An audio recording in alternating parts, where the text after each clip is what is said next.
केरला के वायनाड शहर से 32 किलोमीटर पहले नेशनल हाईवे 212 के थमारासेरी माउंटेन पास वाले पहाड़ी रास्ते पर उमेश अपनी पिकअप वैन को 20 की स्पीड में चलाते हुए धीरे धीरे ऊपर चढ़ रहा था। घनघोर कोहरे के कारण विजिबिलिटी 8-10 मीटर से ज्यादा नहीं थी। रात के करीब 11 बज रहे थे और उमेश को कोई भी आइडिया नहीं था कि जिस रास्ते पर वो अभी चल रहा है वो कोई आम रास्ता नहीं है। आए दिन गाड़ियों के एक्सीडेंट होने और उनके खाई में गिरने की न्यूज इस जगह से आते रहती है। जिसे भी इस थमासेरी रोड के डार्क पास्ट की जानकारी है वो खुद को प्रोटेक्ट करने के लिए एक खास तरह की रिचुअल करता है इस जगह पे। पर इस घाट वाले रास्ते पर पहली बार अपनी गाड़ी लेकर जा रहे उमेश को इस पर्टिकुलर रिचुअल के बारे में कोई खोज खबर नहीं थी और इस चक्कर में उमेश एक ऐसी गलती कर बैठता है जिस कारण ये 14 किलोमीटर का थमासेरी पास वाला रास्ता उमेश की जिंदगी का सबसे भयानक एक्सपीरियंस होने वाला था। केरला एक बहुत ही मिस्टीरियस स्टेट है दोस्त, और उमेश के साथ हुए इस घटना की बैक स्टोरी आपके रोंगटे हार्ड कर देगी एकदम। जौनपुर उत्तर प्रदेश के रहने वाले उमेश ने एक वीक पहले ही केरला के अंदर एक ट्रांसपोर्ट कंपनी में एज अ ड्राइवर ज्वाइन किया था। एक दिन उमेश का मालिक उसे बुलाता है और उसने बोला कि एक जरूरी कंसाइनमेंट डिलीवर करना है और तुम्हें अभी वायनाड से कोझिकोडे के लिए निकलना पड़ेगा।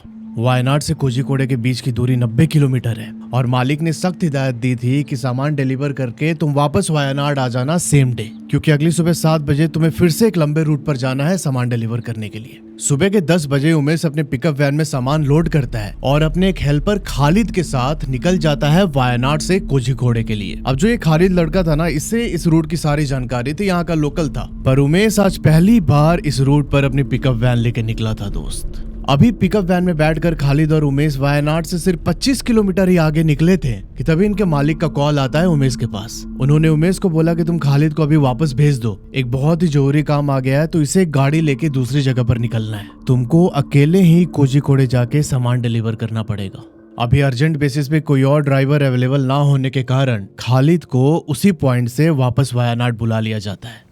उमेश यहाँ से अपनी पिकअप वैन लेके अकेले कोझिकोडे की तरफ निकला और कोई 2 किलोमीटर ड्राइव करने के बाद ये देखता है कि घाटी वाला रोड स्टार्ट हो चुका है। बिल्कुल शार्प कर्व्स वाले रास्ते थे और माउंटेन एकदम लश ग्रीन हो रखा है। नेचर की खूबसूरती अपने चरम पर थी इस समय। और जल्द ही उमेश ने रियलाइज किया कि वो फिलहाल केरला के मशहूर थमासेरी पास वाले रास्ते पर ड्राइव कर रहा था।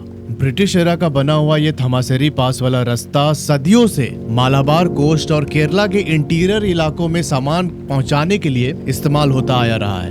अभी इस घाटी वाले रास्ते पर 5 किलोमीटर चलने के बाद ही उमेश इस पास के सबसे टॉप पॉइंट पर पहुंच जाता है। अब कोई भी जो माउंटेन पास होती है उसकी ट्रैजेक्टरी कुछ इस प्रकार होती है कि पहले आप ऊपर चढ़ेंगे पहाड़ पे, फिर उसका बिल्कुल हाईएस्ट पॉइंट आता है और फिर वहां से जो ट्रैवलर्स होते हैं वो नीचे उतरते हैं। तो अभी जो ये हाईएस्ट पॉइंट था थमासेरी पास का, इसे बोलते हैं लखेड़ी व्यू पॉइंट। इस व्यू पॉइंट से सामने वैली का बहुत ही पैनोरेमिक लैंडस्केप व्यू मिलता है देखने को। फिलहाल इस लखेड़ी व्यू पॉइंट से कोई 1 किलोमीटर आगे बढ़ते ही उमेश देखता है कि रोड के साइड में 3-4 गाड़ियां खड़ी हैं और बाहर निकल के लोग एक पर्टिकुलर पॉइंट पे इकट्ठा हो रहे हैं। उमेश रोड के किनारे उस खड़ी भीड़ को देखते हुए सोचने लगा कि यार यहाँ पे लोग क्यों रुक रहे हैं। एक बार इसका मन हुआ कि ये भी गाड़ी रोक के देखे जाके कि आखिर क्या है वहाँ पे। पर फिर उमेश को याद आया कि यार आज ही मुझे वापस वायनाड जाना है, यहाँ मैं टाइम वेस्ट नहीं कर सकता। और ऐसा सोच के चुपचाप उमेश उस रास्ते पर आगे कोझिकोडे के लिए जाने लगा। शाम के 3 बजे उमेश कोझिकोडे के वेयरहाउस पहुंचता है और सामान अनलोड कराते कराते इसे काफी लेट हो गया वहाँ पे। अभी इस रास्ते पर कंस्ट्रक्शन का कुछ काम भी चल रहा था, इसलिए उमेश को थोड़ा लेट हो गया कोझिकोडे पहुंचते पहुंचते। इसने जो अपना एस्टिमेटेड टाइम कैलकुलेट किया था कि मैं इतनी देर में पहुंच जाऊंगा, उससे 1-1.5 घंटे ज्यादा लग गए इसे। 6 बजे तक फाइनली गाड़ी खाली करने के बाद उमेश तुरंत वहां से वायनाड के लिए निकल जाता है दोस्त। फिलहाल उमेश वायनाड जाने के रास्ते पर था और कोई 2 घंटे ड्राइव करने के बाद ये एक ढाबे पर रुकता है। आधे घंटे इस ढाबे पर रुककर उसने चाय वाय पिया, नाश्ता किया और उमेश की आदत थी लेट नाइट डिनर करने के, मतलब 11-12 बजे के आसपास ही एक खाना खाता था। तो उमेश ने अपने डिनर के लिए इसी ढाबे से कुछ फ्राइड मछली पैक करवा ली थी। अब इस समय एकदम घनघोर अंधेरा हो चुका था। 8:30 बजे उमेश उस ढाबे से निकलता है वापस वायनाड जाने के लिए और 15-20 मिनट ड्राइव करने के बाद फिर से वो घाट वाला रास्ता स्टार्ट हो जाता है दोस्त। अभी इस रास्ते पर गाड़ियां आ जा रही थी, मतलब बहुत ज्यादा फ्रीक्वेंट तो नहीं थी बट थोड़ी बहुत गाड़ियां दिख रही थी। तो जो एकदम वो सन्नाटा सुनसान वाला एटमॉस्फेयर होता है वैसा कुछ नहीं था इस रास्ते पर। जैसे ही घाट के रास्ते पर चढ़ाई शुरू हुई उमेश के पिकअप वैन की रफ्तार कम हो जाती है। ये 20-30 की स्पीड में ही ड्राइव करते हुए धीरे धीरे उस ढलान पर चढ़ रहा था। अभी उमेश को इस घाट वाले रास्ते पर चलते हुए कोई 5-7 मिनट होते हैं और ना ये एक टर्न को पार करता है। एक ऐसे कर्व था, उस कर्व से अपनी गाड़ी घुमाता है उमेश, और जैसे इसने गाड़ी घुमाई इसने देखा कि इसके पिकअप वैन के सामने एक स्प्लेंडर बाइक चल रही है। उस स्प्लेंडर बाइक पर एक लड़का और लड़की बैठे हुए हैं। अभी यहाँ पे सब कुछ नॉर्मल था एकदम। उमेश धीरे धीरे उनके पीछे पीछे चल रहा है। 1-2 बार इसने हॉर्न बजाया, पर जो वो लड़का स्प्लेंडर बाइक चला रहा था उसने कोई भी मूवमेंट नहीं की गाड़ी की। ये बिल्कुल स्ट्रेट लाइन में चला जा रहा है। अब इस पूरे थमारासेरी पास वाले रास्ते पर कोई 9-10 हेयरपिन बेंड्स हैं। उमेश ने इस मोटरसाइकिल के पीछे पीछे कोई 2-3 हेयरपिन बेंड्स को पार किया था और अब ना ये धीरे धीरे इरिटेट होने लगा। इसने 3-4 बार हॉर्न बजाया और कि यार मेरे को पास दो, क्योंकि वो बाइक बहुत ही धीरे धीरे चल रही थी। अब उमेश की एंग्जाइटी यहाँ पे बढ़ने लगी कि यार एक तो ये बाइक वाला तेजी से नहीं चल रहा आगे और मुझे पास भी नहीं दे रहा कि मैं ओवरटेक करके आगे जाऊं। अभी उमेश ने अपना हाथ एकदम हॉर्न पे रख दिया था, लगातार बजाया जा रहा था, पर उस मोटरसाइकिल की कोई मूवमेंट नहीं होती दोस्त।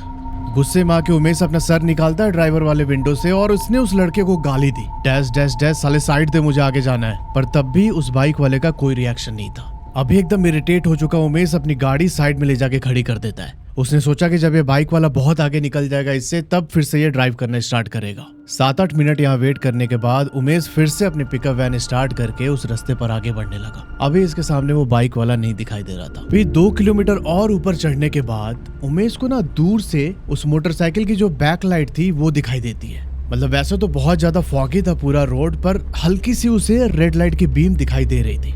जब ये पास पहुंचा तो इसने देखा कि उस बाइक पर जो लड़का और लड़की जा रहे थे वो अपनी मोटरसाइकिल के पास खड़े होकर उमेश से लिफ्ट मांग रहे हैं। अब ऐसे हाथ दिखाकर लिफ्ट मांगते हुए वो बिल्कुल उमेश की गाड़ी के सामने आ गए। उमेश पहले ही बहुत इरिटेट हो रखा था इनसे। ये बाहर निकल के उनको डांटना स्टार्ट करता है और तब वो लड़का उमेश के पास चल के वापस आता है और इससे बोलता है कि सर, मेरे बीवी की माँ की तबीयत बहुत ज़्यादा ख़राब है, हम उन्हीं को देखने के लिए इसकी माँ के घर पे जा रहे हैं। जो इसकी बीवी थी उसकी तरफ पॉइंट आउट करते हुए बोला लड़के ने, अभी मेरी मोटरसाइकिल ख़राब हो चुकी है, बहुत कोशिश कर ली पर स्टार्ट ही नहीं हो रही, आप प्लीज़ मुझे आगे तक ड्रॉप कर दीजिए। ये घाट खत्म होने के जस्ट बाद ही उसका गांव है, हम वहाँ पे उतर जाएंगे। अब उस लड़के के ऐसे रिक्वेस्ट करने पर उमेश का गुस्सा थोड़ा सा ठंडा हुआ। इसने बोला कि ठीक है, आके आगे बैठ जाओ। फिलहाल ड्राइवर सीट पर उमेश बैठा हुआ है और उसके बाजू वाले सीट पर बीच में लड़का है और विंडो की साइड पर लड़की बैठी हुई थी। इनको अपने पिकअप वैन में बैठा के उमेश अभी वायनाड की तरफ बढ़ने लगा। अभी अंदर बैठने के साथ ही ना एकदम पिन ड्रॉप साइलेंस हो जाता है उस जगह पे। ना वो लड़का एक शब्द बोल रहा है ना लड़की। उमेश ने भी इनको टोका नहीं किया, ठीक है इसकी माँ की मतलब तबीयत खराब है तो मे भी इसके वजह से परेशान होंगे ये लोग। पर 2 मिनट के बाद उमेश से रहा नहीं गया। इसने बोला कि यार तुम लोग आके बैठ गए हो गाड़ी में, कुछ बताओ अपने बारे में यार, मतलब ऐसे ही आके बैठ के चले जा रहे हो, कुछ बोल भी नहीं रहे हो। तब वो लड़का बोलता है कि भैया मेरा नाम धवल है और ये मेरी बीवी इंदू, पास में ही नीचे मेरा गांव है और उसी गांव के गवर्नमेंट स्कूल में मैं टीचर हूँ। मेरे इन लॉज का घर मेरे गांव से 35 किलोमीटर दूर है और वीक में 1-2 चक्कर हमारा लग जाता है। इंदू अपने मम्मी पापा की इकलौती लड़की है और हमारे अलावा उनका कोई भी नहीं है, तो जब भी जरूरत होती है तो हमें ही जाना पड़ता है उनकी देखभाल करने के लिए। फिर वो लड़का एक बहुत ही अजीब बात बोलता है कि भैया पर हमने कभी आपको इस रास्ते पर देखा नहीं आते जाते। उमेश बोलता है नहीं देखा मतलब क्या, रोज यहाँ से सैकड़ों गाड़ियाँ पास होती है, तुम सबको देखते हो क्या खड़े होके यहाँ पे। फिर वो लड़का थोड़ी देर के लिए चुप हो जाता है। कोई 5-7 सेकंड के साइलेंस के बाद वो लड़की बोलती है कि हम तो भैया यहीं रहते हैं, सबको ही देखते हैं आते जाते हुए। ये लाइन सुन के उमेश के अंदर एक ठंडी सेंसेशन होती है इस समय। फिर भी ये हिम्मत बांधते हुए बोलता है कि यहीं रहते हो मतलब क्या। अभी उमेश के इतना बोलने के बाद उन लड़के लड़की का कोई रिप्लाई नहीं आता। एकदम ऑकवर्ड साइलेंस हो चुका है इस समय पे, और इस साइलेंस से ना उमेश को हल्का हल्का डर लग रहा था। तो इसे ब्रेक करने के लिए उमेश ने पूछा कि क्या हुआ है मम्मी को, मतलब थोड़ा सा डिटेल में बताओ मुझे। तब वो लड़का बोलता है कि 4 बजे शाम को मैं स्कूल से पढ़ा के वापस अपने घर आ गया था और घर आके मैं चुपचाप आराम कर रहा था कि तभी रात के 8 बजे इंदू मुझे उठाती है, बोलती है कि मम्मी की तबीयत बहुत ज्यादा खराब है, उनको पैनिक अटैक आया है, हमें चल के देखना पड़ेगा क्या हुआ है। अभी इंदू की घबराहट देखकर मुझसे रहा नहीं गया और मैं और इंदू स्प्लेंडर बाइक पर अपनी बैठ के वायनाड की तरफ निकले थे। फिर धवल बोलता है कि उस समय विंटर सीजन चल रहा था और हमें बहुत ज्यादा ठंड लगने लगी रास्ते पर। अब ये लाइन सुनते ही उमेश उसको टोक देता है कि यार अभी तो जून का वेदर है, इतनी ह्यूमिडिटी हो रखी है, तुम लोगों को ठंड कैसे लग रही थी। इस समय धवल उमेश की तरफ हाथ करके ऐसे चुप होने का इशारा करता है। फिर उसने बोलना स्टार्ट किया कि ठंड में ठिठुरते हुए हम धीरे धीरे आगे बढ़ रहे थे इंदू के गांव की तरफ, और तभी सामने से एक कार आई और उसके हाई बीम की वजह से मेरा बैलेंस बिगड़ गया। उस कार वाले ने आके हमारी मोटरसाइकिल को टक्कर मारा और हम दोनों रोड के किनारे खाई के नीचे गिर गए। बहुत देर तक हमने वेट किया पर कोई भी हमारी मदद करने नहीं आया। तड़प तड़प के मेरी और इंदु की जान चली गई उस जगह। भाई साहब, ये लाइन बोल के धवल एकदम चुप हो जाता है और धवल के चुप होने के साथ ही उमेश को इंदु के सिसकने की आवाज सुनाई देती है और देखते ही देखते इंदु बहुत जोर से चिल्ला चिल्ला के रोने लगी उस जगह। उमेश ने अपने पिकअप वैन की स्टीयरिंग व्हील को जोर से पकड़ा हुआ था और उसके हाथ से निकलते पसीने की वजह से वो पूरा स्टीयरिंग व्हील भीग चुका था दोस्त। अभी 30-40 सेकंड के एकदम ऑकवर्ड साइलेंस के बाद उमेश उनकी तरफ देखता है गर्दन घुमा के और इसने पाया कि उन दोनों का चेहरा एकदम खून जैसा लाल हो रखा है और इंदु की एक आंख पूरी फटी हुई थी। उमेश अभी उनकी ओर देख ही रहा था कि तभी धवल इसकी तरफ मुड़ता है और बोलता है कि आप भी चलिए ना हमारे साथ। ये जैसे उमेश ने सुना, इसने अपनी गाड़ी का ब्रेक मारा झटके से और रोते हुए गाड़ी का गेट खोल के ये बाहर निकल जाता है। गाड़ी अभी इसकी रोड के किनारे पर पार्क है और ये अपनी गाड़ी से 2-3 मीटर आगे आके चुपचाप खड़ा हो जाता है और खड़े होके ये फिर से अपनी गाड़ी की तरफ देखा इसने और पाया कि ये दोनों धवल और इंदु फेस पे एकदम डेड एक्सप्रेशन लेके उमेश को बस घूरे जा रहे हैं। इस समय उमेश बहुत ज्यादा घबराया हुआ था। इसकी हिम्मत नहीं हो रही थी कि गाड़ी के अंदर दोबारा जाए जब तक वो लोग चले नहीं जाते वहां से। कोई 1-2 मिनट वेट करने के बाद वायनाड की तरफ से एक कार आ रही थी। इसने हाथ देके उस कार को रोका और बताने की कोशिश की कि अभी इसके साथ क्या हुआ है। ये जैसे उस कार वाले के पास जाता है, कार वाले ने पूछा कि क्या हो गया भाई साहब, मतलब कोई दिक्कत है क्या? तब इसने अपने वैन की तरफ पॉइंट आउट किया और जब पॉइंट आउट करके बताना चाह रहा था कि ये दोनों लड़के लड़की मुझे वहां पे बैठ के ऐसे से बोल रहे थे, तो इसने देखा कि उसके आगे वाले सीट पर फिलहाल कोई भी नहीं बैठा है। अब ये कैसे बताए उस कार वाले को कि मेरे साथ क्या हुआ है? इसने बोला कि नहीं, मेरी तबीयत थोड़ी ठीक नहीं लग रही थी, मैं पहली बार इस रोड पे आया हूँ, तो मे बी वो माउंटेन सिकनेस की वजह से मुझे चक्कर आ गया। तो उस कार वाले ने एक पानी का बॉटल दिया निकाल के। उमेश ने पानी वानी पिया, अपने सर पे थोड़ा सा पानी डाला और वापस जाके अपनी वैन में बैठ जाता है। 15-20 मिनट ड्राइव करने के बाद उमेश थोड़ा सा रिलैक्स हुआ और इससे फिलहाल भूख लग चुकी थी। जो इसने मच्छी पैक करवाई थी उस ढाबे से, उसे निकाल के उमेश खाने लगता है और खाने के बाद जो मच्छी के अंदर का कांटा वगैरह रह जाता है उन सबको एक पॉलिथीन में डाल के उसने रोड के किनारे पर ही फेंक दिया उसे। रोड के किनारे वो मच्छी का पैकेट फेंक के उमेश ने पानी पिया और फिर वायनाड की तरफ बढ़ने लगा। वायनाड अभी भी यहाँ से कोई 30-31 किलोमीटर था। थोड़ी दूर के बाद उमेश एक पॉइंट पे पहुंचता है जहां इसने देखा कि रोड के साइड पर एक छोटा सा मंदिर बना हुआ है। बहुत ही छोटा सा मंदिर था और इसे रियलाइज हुआ कि यार ये तो वही जगह है जहां पर लोगों की भीड़ लगी थी सुबह आते हुए। उमेश फिलहाल मंदिर की तरफ देखते हुए उस एरिया को पार करता है और मंदिर से कोई 200 मीटर आगे जाते ही उमेश को सुनाई देता है कि इसकी गाड़ी के पीछे का टायर फट चुका है। भाई साहब, इस घनघोर अंधेरे में कुहासा हो रखा है, सड़क से बिल्कुल अनजान। उमेश यहाँ पैनिक करने लगा एकदम। ये उतर के जाता है देखने के यार कितना डैमेज हुआ है, गाड़ी आगे जा सकती है कि नहीं। और जैसे ही उमेश उतर के अपने गाड़ी के पीछे गया अपने टायर को देखने के लिए, तो जो पिकअप वैन होता है वो ऊपर से पूरा खुला होता है और जो उसका पीछे का गेट होता है वो भी आधा ही रहता है, तो आप पिकअप वैन के अंदर देख सकते हैं एग्जैक्टली क्या है। उमेश यहाँ पे देखता है कि एक 5-5.5 फुट का आदमी ग्रीन कलर का ब्लैंकेट ओढ़े हुए इसके पिकअप वैन के अंदर खड़ा है। फिर उमेश की नज़र उसके चेहरे पर जाती है और उसका चेहरा देखते ही ना उमेश का खून सूख चुका था। इसने पाया कि उस आदमी का चेहरा एकदम पिच ब्लैक है और आंखें वाइट कलर की एकदम ग्लो कर रही थी उस अंधेरे में। उमेश को ऐसा फील हुआ कि इसकी हार्ट बीट रुक गई है भाई साहब उस जगह पे। इसके दिमाग में तुरंत वो मंदिर वाला एरिया स्ट्राइक करता है और ये उल्टे पांव उस मंदिर की तरफ भागने लगा। सांसें भी बहुत तेज चल रखी थी इसकी और ये हांफते हांफते कोई 1-1.5 मिनट के बाद उस मंदिर पर पहुंचता है। ये चुपचाप जाके रोड के किनारे उसी मंदिर के पास बैठ गया। इस मंदिर के पास हल्की सी रोशनी थी और जब इसकी ब्रीदिंग थोड़ी नॉर्मल हुई तब इसने अपने मालिक को कॉल किया। मालिक को कॉल करके उसने सारी बात बताई कि ऐसा ऐसा हुआ है मेरे साथ। तब मालिक ने बोला कि तुम उसी जगह पे चुपचाप बैठे रहना, कहीं मत जाना इधर उधर, मैं थोड़ी देर में किसी को भेजता हूँ वहां पे। 10 मिनट के बाद दोबारा उसके मालिक का फोन आया और उसने बोला कि 1 घंटे में सेतु तुम्हारे पास पहुंचेगा और तुम उसके साथ वापस वायनाड आ जाना। 1 घंटे के बाद उमेश के पास एक कार आके रुकती है। उसमें से सेतु बाहर निकलता है। उसके हाथ में स्पेयर ट्यूब, टायर और जो भी टूल्स चाहिए थे वो सब था। सेतु यहाँ का लोकल था और इसी ट्रांसपोर्ट कंपनी के साथ काम कर रहा था एज अ ड्राइवर। इस रूट पर उसका रेगुलर आना जाना लगा रहता था। सेतु को फिलहाल ड्रॉप करके वो कार आगे चली गई। ये पहुंचता उमेश के पास। उमेश ने उसको सारी बात बताई कि यार ऐसा ऐसा हुआ है मेरे साथ। और इसी के साथ उमेश ने सेतु को ये भी बताया कि अभी अभी मैंने मछली खा के जो उसका लेफ्ट ओवर पार्ट था उसे पॉलिथीन में डाल के मैंने रोड पर फेंक दिया है। जैसे ही सेतु ने ये बात सुनी वो भड़क गया उमेश के ऊपर। उसने बोला कि बेटा बच गया तू, तेरी इस हरकत ने अपने मौत को इन्विटेशन दिया इस रोड पे। तुझे कुछ पता भी है यहाँ क्या होता है? बोला कि अगर तू अभी इस मंदिर के पास ना बैठा होता ना तो तेरी भी लाश ऐसी रोड के किनारे पर मिलती कल सुबह। ये सब सुन के उमेश एकदम सहम सा गया। उमेश ने उस मंदिर के सामने हाथ जोड़े और तब सेतु बताता है कि ये मंदिर करिथंडन का है। फिर उसने इस मंदिर के पीछे एक बड़े से बरगद के पेड़ की तरफ पॉइंट आउट किया और उमेश को बोला कि ध्यान से देख इस बरगद के पेड़ को। और जब उमेश ने ध्यान से देखा तो पाया कि उस बरगद के पेड़ से एक मोटा लोहे का जंजीर नीचे की तरफ लटक रहा है। उसने पूछा सेतु से कि यार ये जंजीर कैसे लटक रही है? तब सेतु अपने वॉलेट से एक कॉइन निकाल के देता है और बोलता है कि जाके पहले इसे मंदिर के पास चढ़ा और फिर मैं सारी कहानी बताता हूँ तुझे। उमेश वो कॉइन ले जाके मंदिर पर चढ़ाता है और फिर ये दोनों उसके पिकअप वैन के पास गए। सेतु ने उस फटे हुए टायर को अपने स्पेयर टायर से रिप्लेस किया और ये दोनों उसी पिकअप वैन में बैठ के वायनाड की तरफ निकल चुके थे।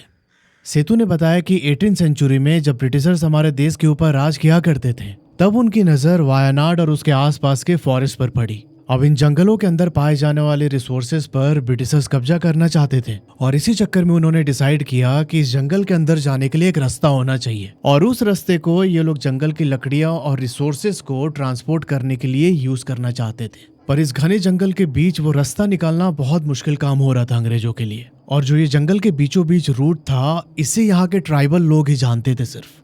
अंग्रेजों ने अनाउंस किया कि जो भी इस जंगल के बीच से रास्ता बनाने में हमारी हेल्प करेगा हम उसको एक बड़ा सा प्राइज मनी देंगे। उस टाइम पर यहाँ बहुत सारे ट्राइब्स रहते थे, उन्हीं में से एक ट्राइब होता था पानियास। और जो करिथंडन का मंदिर तुमने देखा ये करिथंडन उसी पानियास ट्राइब के चीफ थे। एक बार एक ब्रिटिश इंजीनियर यहाँ पर आता है और करिथंडन ने उनसे बोला कि हम आपकी मदद कर सकते हैं वो रूट डिस्कवर करने में जिसके थ्रू आप रास्ता बना सकते हैं। करिथंडन इस घने जंगल के बीच ले जाकर उस ब्रिटिश इंजीनियर को रास्ता दिखाता है और जब ये लोग जंगल पार करके खुले मैदान में पहुंचे तब उस ब्रिटिश इंजीनियर ने करिथंडन को गोली मार दी। गोली मारने का सिर्फ ये पर्पस था कि वो ब्रिटिश इंजीनियर इस रूट को डिस्कवर करने का क्रेडिट लेना चाहता था।